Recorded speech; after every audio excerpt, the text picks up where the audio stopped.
Hola, ¿cómo están? Muchísimas gracias por haberse sumado a esta charla el día de hoy. Les cuento que por un problema de agenda no puedo hacerla en vivo, con lo cual la estoy grabando el día anterior, ahora es martes, y va a ser en esta modalidad distinta. Esta vez en vez de ser en vivo va a ser una charla grabada. La idea es hablar de dinero digital, del fenómeno de las criptomonedas, que es algo que realmente está generando un cambio enorme en el mundo en este momento. La mayoría de las personas ha escuchado hablar mucho de Bitcoin y otras criptomonedas, pero sabe poco del tema. Y la idea es explicar un poco cómo funcionan, por qué son interesantes. Aclaro que esta charla es introductoria. Todos los que ya conozcan bastante del tema no van a encontrar acá mucha cosa nueva. Justamente mi idea es poder introducir al tema a personas que conocen poco o nada acerca de eso. Si bien hay muchas criptomonedas, hoy voy a hablar principalmente de Bitcoin. Elijo Bitcoin porque es la más difundida, aunque la red de Ethereum también tiene algunas cosas muy interesantes que quizás en alguna charla futura pueda llegar a cubrir. Y para entender acerca de dinero digital, primero necesito hablar del dinero en general. Probablemente muchos de ustedes si bien usan dinero cotidianamente, no se hayan puesto a preguntar cómo funciona el dinero, por qué funciona como funciona.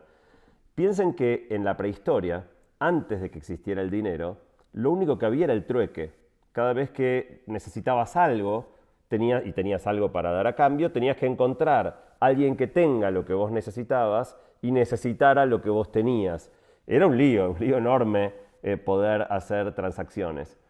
Pero en algún momento, todavía en la prehistoria, apareció una idea simple: crear un objeto intermedio que todos acepten, y entonces ya no tenías que encontrar a alguien que necesite lo mismo. Esa persona te daba este objeto intermedio, que en algún momento fueron monedas de metal, y lo aceptabas no porque lo necesitabas, sino porque sabías que otro, a su vez, te lo iba a aceptar. Eso es el dinero, y es quizá una de las invenciones más geniales de la historia de la humanidad.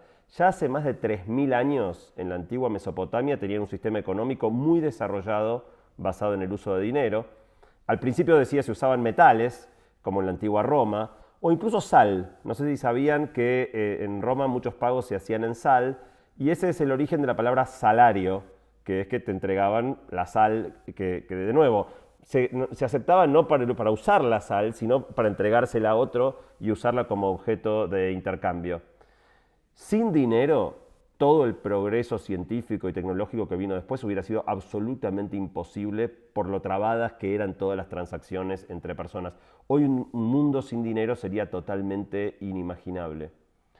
Pero así de importante como es el dinero, prácticamente no tuvo innovaciones en los últimos 2000 años. La última gran innovación es que al principio usábamos monedas de metales preciosos, o sea, realmente usábamos objetos que tuvieran valor en sí mismos en el momento de intercambiarlos, y el valor realmente pasaba de mano en mano. Esto generaba un problema, que como los metales eran valiosos, mucha gente los guardaba y no los quería entregar, pero aparte eran muy pesados, era muy difícil mover el valor, sobre todo en transacciones que fueran un importe un poco más importante. Y por eso la última gran innovación en el mundo del dinero ocurrió en el año 700 en China, cuando se inventó el papel moneda. El papel moneda después fue llevado a Europa por Marco Polo alrededor del año 1200 y tiene enormes ventajas. En definitiva, lo que hicimos fue, en vez de intercambiar el metal, intercambiar un papelito que representaba al metal y que era mucho más fácil de trasladar, mucho más liviano, no tenía valor en sí mismo más que por el metal que representaba. El papel moneda, el efectivo, funcionó espectacular por un montón de siglos, pero también generó algunos problemas. Por un lado, era mucho más fácil de falsificar, porque falsificar una moneda de oro era complicado. Falsificar un papelito es bastante más fácil. Y otro problema es que, si bien ya no es tan limitante como era el trueque en la prehistoria, el dinero en papel sigue siendo muy limitante, porque requiere verse cara a cara, hay que entregar físicamente el papelito. En un mundo que era esencialmente analógico hasta hace poco, esto quizá no era una barrera tan importante. Pero hoy, donde las transacciones ocurren de una punta a otra del mundo, donde montones de cosas como esta charla no las hacemos cara a cara, esta limitación del papel moneda se vuelve un problema más y más grande. Piensen que antes la gente no se movía tanto por el mundo tampoco, entonces las transacciones eran todas con personas que estaban más o menos cerca. La otra cuestión es que mover papel era más fácil que mover metal, Pero mover papel, cuando las transacciones son grandes, también es un problema importante. Uno no se imagina, pero por ejemplo, cuando llega la temporada veraniega, la gente demanda bastante dinero en los lugares de playa. Y entonces, previo al inicio de la temporada, van montones de camiones llenos de billetes por la ruta, ejemplo a Mar del Plata, por poner un lugar, a llenar los cajeros y a que haya el dinero que la gente va a demandar. Y cuando termina y la gente gasta lo que saca el cajero, también lo que llevó, queda un montón de dinero ahí. Y cuando termina la temporada vuelven todos los camiones. O sea, nosotros no vemos el despiole que es mover el dinero papel, pero créanme que lo es. Y mismo entre bancos, cuando uno hace una transferencia y cree que todo es electrónico, si bien hay una cámara compensadora para que, digamos, si este banco le tiene que mandar a este y este le tiene que mandar a este, se compense, las diferencias sí se tienen que mover para que cada banco termine teniendo la plata de sus clientes. Otro problema del dinero, del papel moneda, es que originalmente cada uno de esos papelitos representaba el oro o el metal que intercambiábamos antes. Pero eso se rompió. Al final de la Segunda Guerra Mundial se hizo un acuerdo que se llamó Bretton Woods, donde básicamente se rompió el cambio fijo. O sea, cada moneda tenía un equivalente en oro, eso se rompió en aquel momento, y se puso al dólar como patrón para todas las demás monedas. El dólar estaba respaldado en oro y plata, y todas las demás monedas estaban respaldadas en el dólar.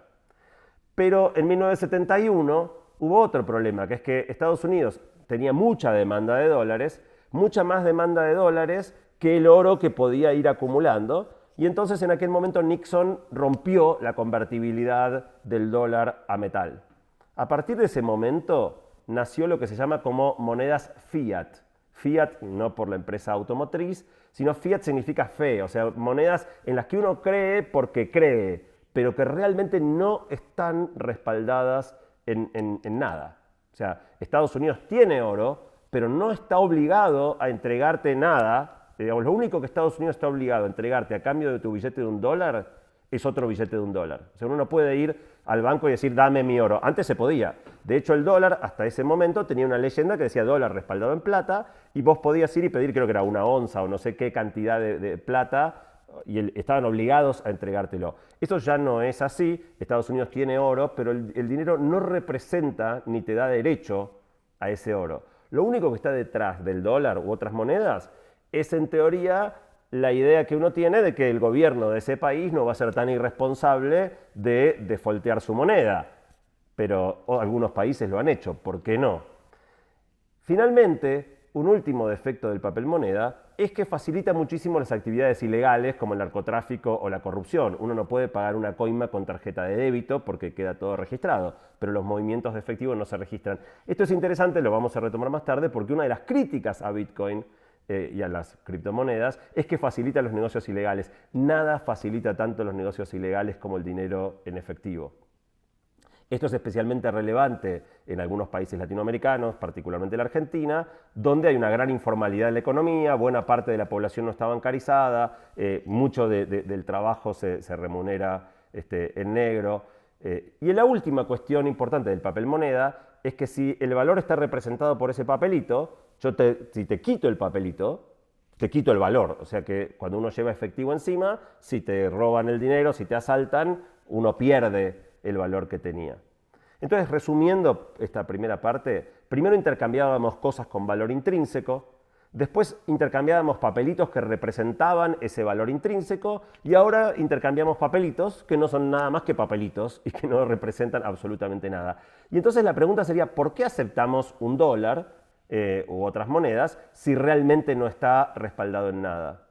Y eso nos lleva a una segunda cuestión, que es ¿qué le da valor al dinero? Y entonces preguntémonos qué es lo que hace que algo sea valioso.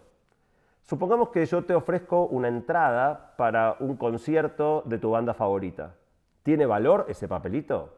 Y sí, tiene valor porque es útil para ver a la banda que querés ver. Pero si te digo que el concierto fue ayer, bueno, automáticamente ese papelito no tiene más valor, no sirve para nada. Y si te digo que la entrada es falsa, tampoco. En definitiva, una de las principales fuentes de valor es que algo sea útil para algo. Si el dinero es útil, es una de las fuentes de valor.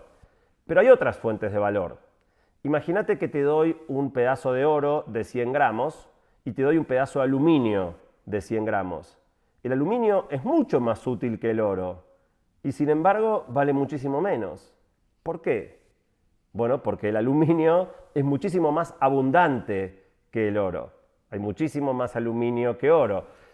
Piensen que el agua es mucho más útil que el oro. Sin agua en un par de días nos morimos y sin embargo también es mucho más barata porque hay mucha. En definitiva, la segunda elección es que aparte de ser útil, como el aluminio o el agua, algo también tiene que ser escaso. Si hay mucho, el valor es muchísimo menor. La utilidad y la escasez son las dos fuentes de valor más importantes que suelen tener las cosas. Con el papel moneda hay una más, que es lo que se llama curso legal. Si se fijan, la mayoría de los billetes, en el dólar dice "This note is legal tender" o algo así. En los pesos argentinos o otras monedas latinoamericanas hay alguna leyenda que dice esta moneda es de curso legal, que lo que quiere decir es que el Estado obliga a todas las personas que están en un determinado territorio a aceptarla. Entonces, aun cuando la moneda sea una moneda mala, una moneda que pierde valor, estás obligado a aceptarla. Es una manera de imponerle valor a la moneda porque la hace útil. La hace útil porque necesariamente la vas a necesitar para transaccionar y tenés garantizado que otro está obligado a aceptártela. Pero en el fondo, en esta época de monedas no respaldadas, la mayor fuente de valor es la confianza en que otro va a aceptar esa moneda y que la moneda no va a perder valor en el tiempo. Igual, una de las claves es mantener esa escasez. Y por eso cuando hay gobiernos fiscalmente irresponsables que emiten mucha moneda, esa moneda tiende a perder valor y a generar inflación y la gente tiende a escaparse de la tenencia de esas monedas. Esto es muy importante porque cuando Estados Unidos rompió el respaldo en oro de su moneda, el dólar sigue siendo respaldo de muchas otras monedas, pero lo curioso es que todas esas monedas están respaldadas en algo que no está respaldado en nada. Así de etéreo, no por Ethereum, está montado todo el sistema financiero y de dinero en la actualidad. En definitiva, hay un problema de base con esa confianza, que es que cuando uno acepta dinero emitido por un gobierno, por un país, muchas veces a ese país le conviene manipular el valor de su moneda, por ejemplo, tener un tipo de cambio más competitivo, devaluar su moneda respecto de otras monedas para aumentar las exportaciones, cosas que tienen que ver con los intereses del país, pero no están necesariamente alineadas con lo que le conviene al tenedor de esa moneda. Si Estados Unidos decidiera devaluar el dólar, por ejemplo, a Estados Unidos puede convenirle, pero a los tenedores de dólares claramente no. Y entonces cuando uno tiene dinero de un determinado país, está sujeto a las arbitrariedades y conveniencias de la política económica que ese país adopte. Para terminar esta segunda parte, el dinero es genial, pero es un sistema tremendamente arcaico y tiene un montón de problemas. Y era hora, si todo se está digitalizando a nuestro alrededor, de traer también el dinero a la era digital. Entremos entonces ahora en la tercera parte, que es hablar de cosas digitales. Imagínate que escribís 100 mails y los mandás. En unos pocos segundos esos mails están en todas partes del mundo. Ahora te cambio a un modo no digital. Tenés que imprimir 100 cartas y mandarlas a esos mismos lugares. Algunas van a ir en avión, en barco, en camión. Hoy suena ridículo el tiempo que tardaría, la probabilidad de que se pierdan. Bueno, así es el dinero hoy. Viaja en camiones blindados, custodiados, para trasladar papel. En barcos, cuando llegan, si por ejemplo, cuando en América Latina recibís uno de esos billetes de $100 que están nuevitos, esos billetes vienen en barco desde Estados Unidos, traen los billetes para abastecer la demanda de estos países. La otra cosa que es medio un sinsentido es que el dinero tiene costo de fabricación. Y cuando las monedas son de denominación baja, por ejemplo, la moneda de 1 centavo en Estados Unidos cuesta 2 centavos fabricarla. O sea, es más caro hacer la moneda que el valor que después la moneda tiene. Conclusión, hay que hacer con el dinero lo mismo que con el mail. En vez de mandar cartas, mandar mail. En vez de usar dinero analógico, usar dinero digital. Cuando las cosas se digitalizan, proliferan como nunca. Pensá muchos otros objetos digitales. ¿Qué pasó con la música? ¿Qué pasó con el video? ¿Qué pasó con la cantidad de fotos que sacás cuando eran con rollo y revelado o las fotos digitales? ¿Cuántas fotos sacabas antes? ¿Cuántas sacás ahora? ¿Cuánta música tenías en CD? ¿Cuánta música podés escuchar hoy en streaming? Lo mismo, ¿no? Con la música. Si formabas una banda y tenías un amigo en Estonia y querías que escuche tu música, le tenías que mandar un CD por correo. Hoy en un segundo le mandás un MP3. O sea, que algo se digitalice potencia tremendamente el uso de esa cosa. Bueno, el dinero digital es eso mismo aplicado al dinero. Que la plata sea tan cómoda y fácil de mover como mandar un email en vez de una carta. Tal vez alguno diga, bueno, pero no es tan complicado. Bueno, dentro de un país quizá no tanto. Ahora, las transferencias internacionales son un problema gigante. Digamos, están muy trabadas con el dinero como funciona hoy. Lo mismo con el teléfono. Acuérdense cuando hablar por teléfono era carísimo la larga distancia y cuanto más lejos más caro. Y ahora, digamos, hoy con comunicaciones digitales todo eso no tiene sentido. El dinero digital tendría que poder pasar de manos de manera casi instantánea. Tardaría lo mismo mandando a China que mandando a la casa del lado de tu casa. Las mismas características que tiene el email. Pero para que el dinero fuera digital había un gran problema. Y es que las cosas digitales se duplican de manera perfecta. ¿Qué quiere decir? Si yo tengo un CD físico y te lo quiero dar, si te lo entrego me quedo sin el CD. O lo tenés vos o lo tengo yo.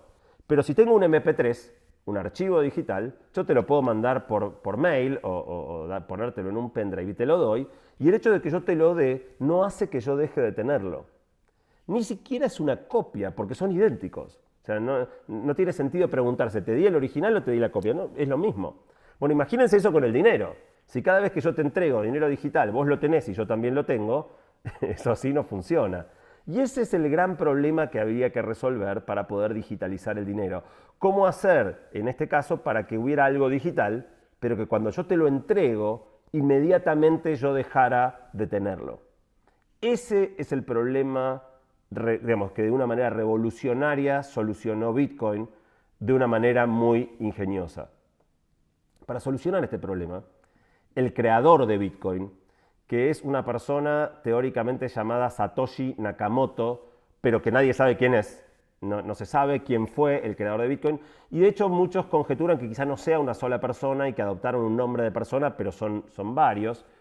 Lo que inventó fue una tecnología llamada blockchain. Seguramente escucharon hablar mucho de blockchain últimamente, que es una gigantesca base de datos donde está anotado a quién pertenece cada Bitcoin o fracción de Bitcoin. Esta es una base de datos inmodificable hacia atrás y donde solo se pueden agregar nuevas transacciones que hace que cambien de manos cada vez que alguien le paga algo a otra persona. Esta base de datos es pública, está replicada en cientos de miles, millones de copias por todo el mundo, lo cual le permite a cualquier persona en cualquier momento entrar, mirar en el blockchain quién es dueño, si vos realmente sos dueño de lo que decís que sos dueño.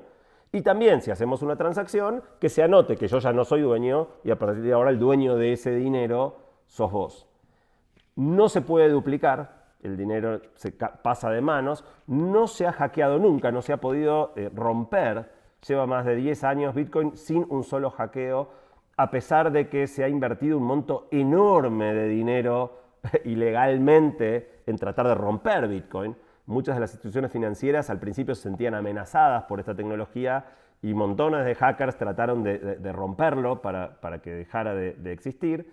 Y, lo repito, es inmodificable hacia atrás. Entonces nadie puede cambiar el pasado, cosa que es fundamental para tener un buen registro de las transacciones. Bitcoin arrancó en el año 2009, no valía prácticamente nada, 0,00000 dólares, 0,1. Y a partir de ahí empezó lentamente a crecer. Primero en una comunidad muy pequeña, de gente muy nerd, y de a poquito fue ganando valor, fue ganando conocimiento masivo. Y bueno, una de las razones por las que mucha gente habla hoy de criptomonedas es que finalmente ha tenido un crecimiento de valor fenomenal. Para que se den una idea, si en 2010 uno hubiera invertido $1.000 en Bitcoin, $1.000, hoy tendría 6.000 millones de dólares. Ese es el nivel de apreciación que tuvo el Bitcoin en estos 10 años. Pero su valor fluctúa mucho. Al momento de esta charla anda por los $55.000, pero la semana pasada estaba en casi 65.000 y hace pocos meses nada más, en septiembre del año pasado estaba 10.000, o sea que el valor se multiplicó por 6 en algunos pocos meses. Y para dar una dimensión de cuánto es esto, el valor actual, es más o menos lo que sería un billón en sentido latino, 1.000.000 de millones de dólares. Suena mucho, a la vez es un montón y no es nada. ¿Qué quiere decir? Es, por ejemplo, un poco más que el Producto Bruto de México, más o menos cerca del tamaño del Producto Bruto Anual de Brasil, todo el mundo Bitcoin, pero, por ejemplo, es la mitad de lo que vale Apple. O sea, hoy todo Bitcoin no llega a ser la mitad que una compañía, la compañía más valiosa del mundo, está bien, pero digo, todavía Bitcoin ni siquiera vale la mitad de Apple, vale un poco menos de lo que vale hoy Google, por ejemplo. La manera en la que Satoshi resolvió este problema de la no duplicación del dinero digital fue usando una clave privada, usando criptografía, por eso se llaman criptomonedas, para generar una clave privada y una clave pública. La clave privada es una sucesión muy larga, 64 caracteres con números, letras, absolutamente impronunciable y que hay que escribirla porque no se puede almacenar de otra manera. Y el que tiene esa clave privada es como la llave de la caja fuerte. El que tiene esa clave privada es el dueño de esos bitcoins según lo que está registrado en el blockchain. La clave pública tiene la función de que vos le puedas entregar a otro una dirección, como si fuera lo que en Argentina es el CBU, para que la gente pueda ver que vos realmente sos dueño de lo que decís que sos dueño, pero no te lo pueda quitar, o para que pueda mandarte cosas. Entonces es como darle una clave que le permite al otro ver lo que vos tenés o mandarte, pero no te los puede quitar. De nuevo, la clave privada sí, la clave privada, el que tiene la clave privada dispone de esas monedas. La clave privada la anotás en un papel o en un archivo en la compu y lo curioso, pero es un tema crítico, es que si la perdés los bitcoins, perdés el dinero. O sea, realmente es como tener bueno, pero en una caja de seguridad, si perdés la llave la podés romper. Acá no se puede romper, el blockchain no se puede romper. De hecho, se estima que 20% de los bitcoins están perdidos para siempre. Y seguro leyeron alguna nota de esta gente que cuando bitcoin no valía nada, se olvidó dónde anotó la clave y hoy vale una fortuna. Hay gente que tiene millones y millones de dólares inaccesibles, no los va a poder recuperar nunca más porque perdió su clave privada. En algún sentido, la clave privada es en el mundo digital el equivalente del billete. Si yo te lo entrego, cambia la propiedad de los bitcoins. Y si te roban la clave privada, sonaste, porque realmente el que la tiene puede llevarse la plata. Pero es digital con todas las ventajas que eso tiene. En definitiva, el almacenamiento de la clave privada es quizás uno de los aspectos más delicados y uno de los puntos más flojos de esta tecnología, porque al final del día termina siendo de todos modos que uno tiene que tener muchas veces un papelito guardado en una caja fuerte para asegurar la propiedad del dinero digital. Otro problema que Satoshi tenía que resolver para que exista dinero digital era gente que procese las transacciones. Así como existe en el sistema financiero los bancos y montones de instituciones que procesan los pagos, en Bitcoin había que generar gente que escribiera las nuevas transacciones en el blockchain. Eso es lo que se conoce como minería. Probablemente hayan escuchado hablar de la minería. No es minería en el sentido tradicional de los metales, pero toda la creación de nuevos Bitcoins, solo se crean Bitcoins nuevos como pago a las personas que ponen sus computadoras a disposición para procesar las transacciones. A esas personas se los conoce como mineros.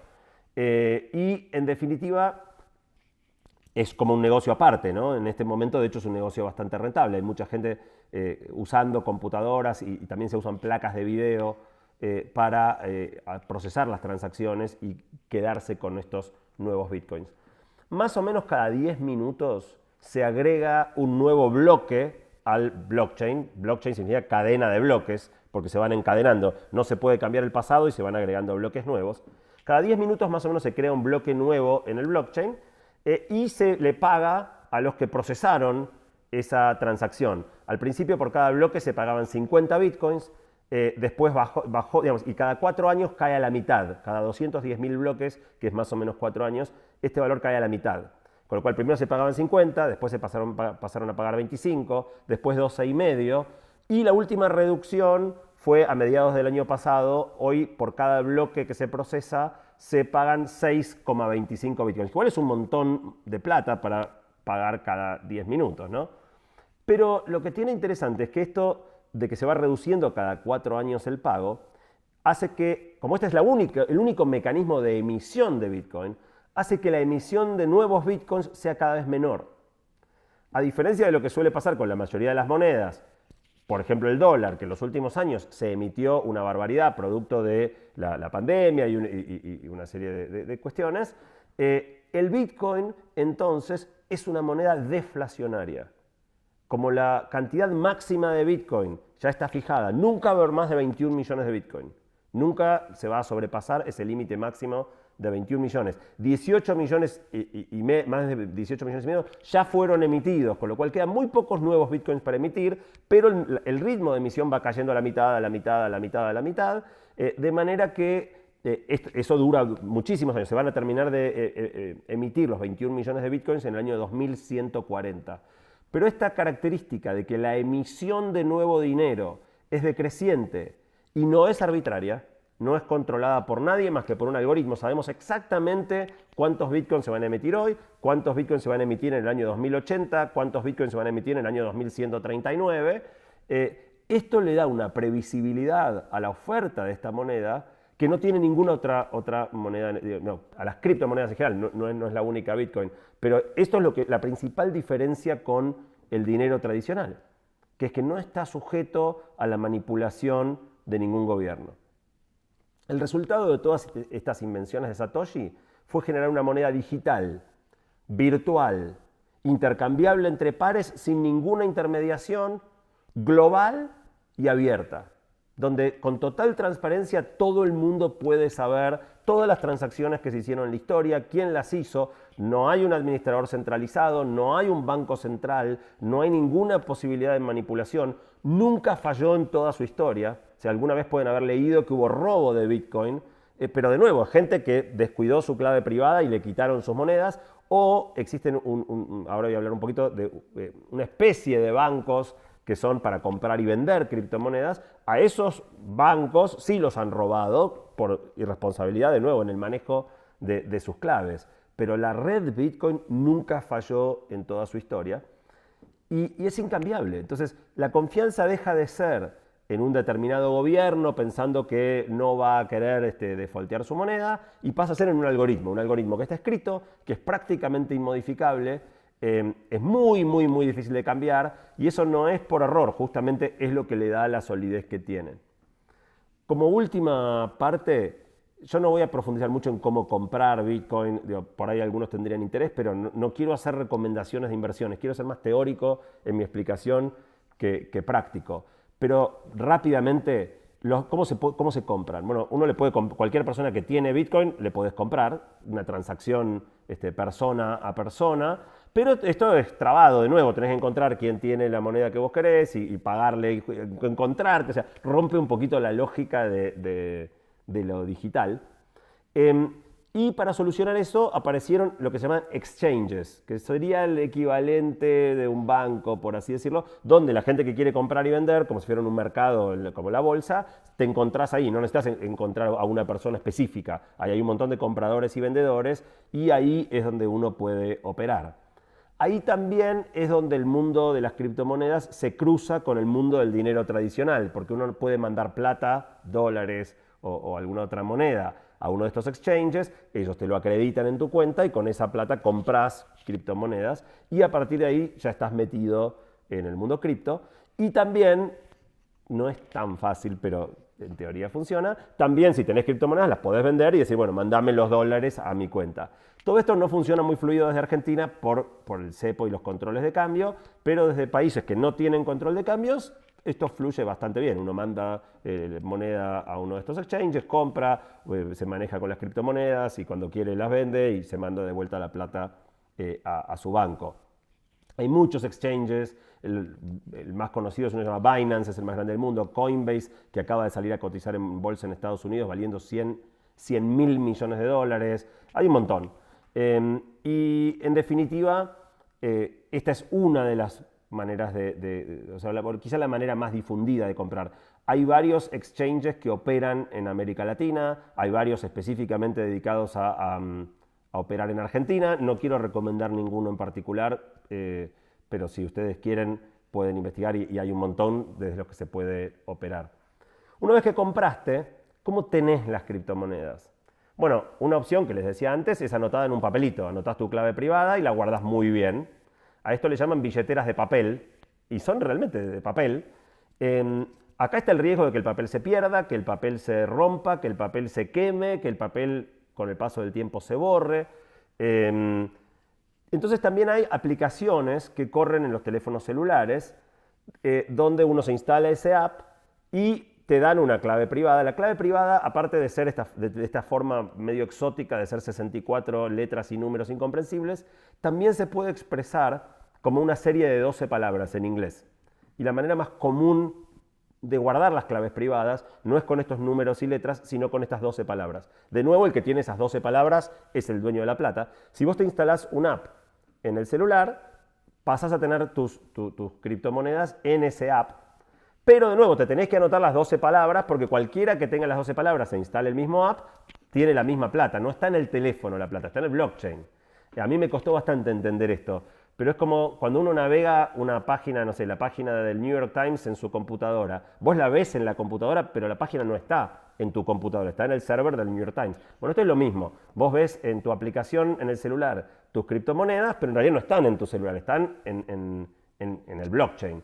Eso hace que si perdés el celular y tiene clave y no se puede desbloquear, no te van a, por perder el celular, no perdés las monedas. Instalás el mismo app en otro celular, le pones las 12 palabras y tus monedas siguen estando en ese nuevo celular.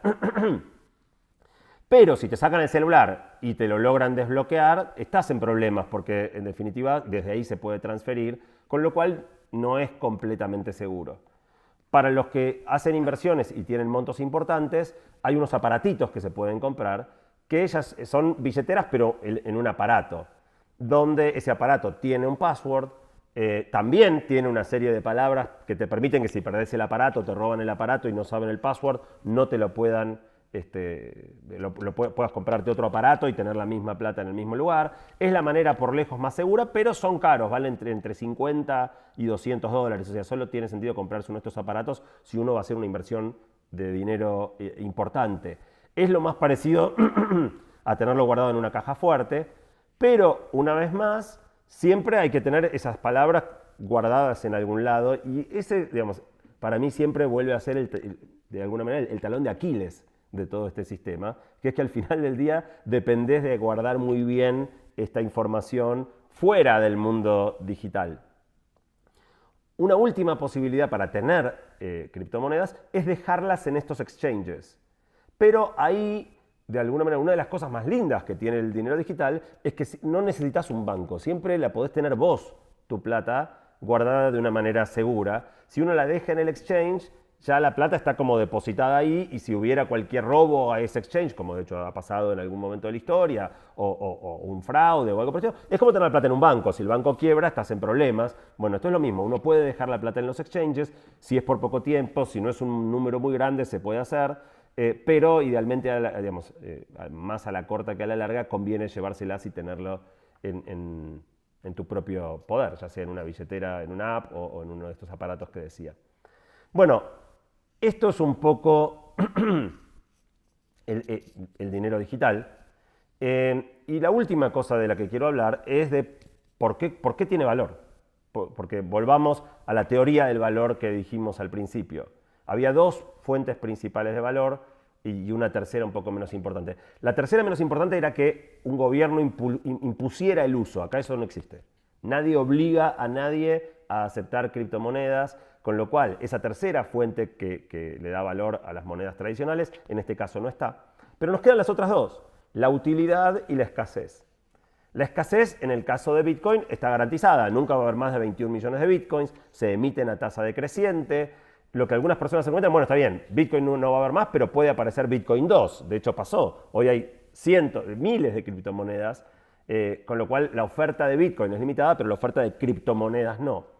Es cierto, claramente eso no parece haber sido un problema mirando estos 10 años de historia y el crecimiento de valor de Bitcoin.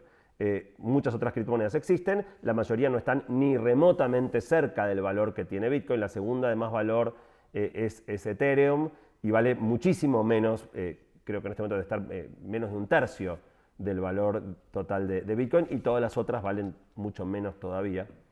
Y entonces uno sabe que la escasez está garantizada, pero la segunda cuestión es la utilidad. Y la utilidad en este caso depende de que la gente lo acepte. Entonces, en el fondo, la única razón por la que Bitcoin vale es porque la gente considera que va a ser útil. Va a ser útil para atesorar valor, una buena manera de mantener tus ahorros guardados de una manera segura y que quizás aumente de valor en el tiempo, o porque creas que otra gente te lo va a aceptar cuando vos quieras venderlo o cuando quieras pagar alguna cosa. Por ahora no se usa realmente mucho como moneda, casi nadie paga cosas en Bitcoin, sobre todo porque el valor sube y entonces si compras algo y lo pagaste en Bitcoin, por ahí 6 meses después pagaste un valor medido en dólares ridículo por aquello que compraste. La gente que compró cosas en Bitcoin después se termina lamentando porque se da cuenta cuánto hubiera subido el valor si se hubiera quedado con eso y lo pagaba con otra moneda, y se termina arrepintiendo. Entonces, parte de lo que pasa hoy es que la gente que tiene Bitcoin no los quiere largar, no los larga para hacer pagos, no los larga porque espera que suba de valor, y entonces la oferta está muy limitada. Casi nadie vende los Bitcoins que tiene, y la única oferta son de nuevo estos Bitcoin nuevos que se emiten para los mineros. Y lo más llamativo es que no tiene respaldo, no está garantizado por nada, pero en definitiva el dólar tampoco. Entonces, lo que a algunas personas los asusta un poco es que es invisible, no ves un billete, no ves pero bueno, ves un saldo en tu app como ves un saldo en tu cuenta de banco en el home banking. No lo emite ni lo controla nadie, y esto que puede parecer que no hay nadie a cargo, en el fondo para mí es una de las cosas más interesantes porque nadie lo manipula, no está al servicio del interés de nadie, no tiene respaldo, pero el dinero hoy tampoco. Y está todo este otro tema que decía de que se habla mucho de que Bitcoin es ideal para las transacciones ilegales y qué sé yo, y en realidad todo es trazable, toda transacción. Lo que no tenés es el nombre de quién es la persona, pero toda transacción está registrada en el blockchain y cualquier persona la puede ver. Entonces, por ejemplo, como pasó hace un tiempo, no sé si vieron, hubo como unos hackeos donde los que hackeaban computadoras te pedían que les pagaran en Bitcoin para desbloquearte tu computadora. Bueno, lo que hizo el FBI es mirar dónde cobraron y tan pronto como ese dinero se moviera, pueden ir siguiendo el dinero. Si en algún momento esta gente va a querer hacerse de los bitcoins y venderlos o algo por el estilo, va a estar el FBI esperándolos. O sea, no es una buena manera de hacer negocios ilegales realmente. Para terminar, a mí lo que me encanta de las criptomonedas es que son 100% previsibles, que confías en un algoritmo, no en un gobierno, no hay discrecionalidad, no hay ninguna posibilidad de manipulación, pero a la vez, igual que con el dinero tradicional, hay un gigantesco acto de fe en esto de creer que otros lo van a aceptar o que va a aumentar de valor en el tiempo. Obviamente el precio ha subido muchísimo. ¿Por qué? Porque cada vez más gente se entusiasma con esto y cree que va a funcionar.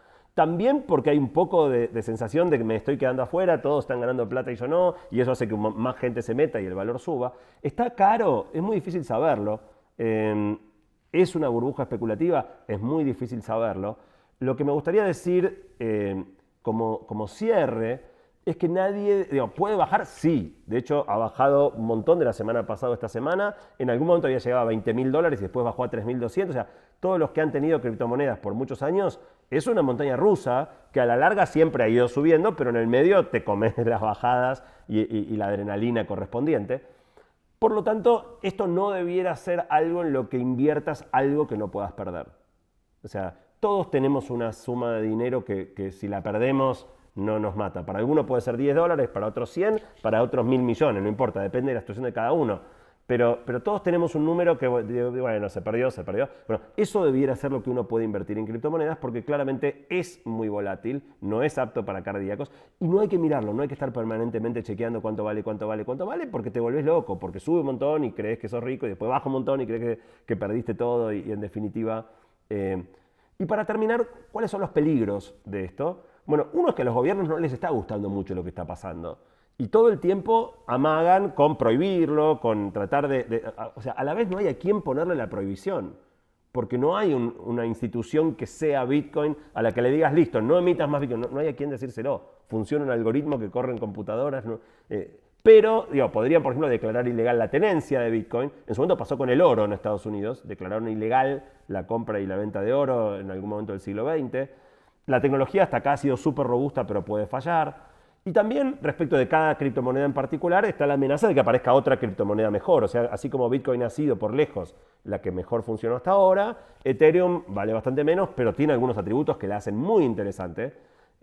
Y quizá aparezca otra nueva que que supere a todas las anteriores.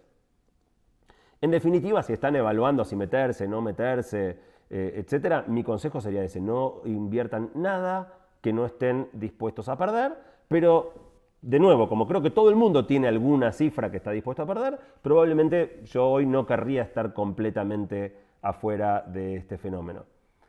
Hay un montón de otros temas que no voy a poder cubrir hoy porque si no la charla sería eterna. Toda la parte de Ethereum, contratos inteligentes, todo el sistema financiero alternativo que se está armando alrededor de la red de Ethereum, que se conoce como DeFi, Decentralized Finance, que permite hacer todas las transacciones que normalmente uno hace en los bancos, pero sin que existan bancos, el blockchain en sí mismo como tecnología con un montón de otras aplicaciones. Eso, bueno, eso quedará para otra oportunidad. Espero que esta charla introductoria les haya servido para entender un poquito mejor qué es esto de las criptomonedas, cómo funcionan. Y bueno, les dejo un saludo y será hasta la próxima charla.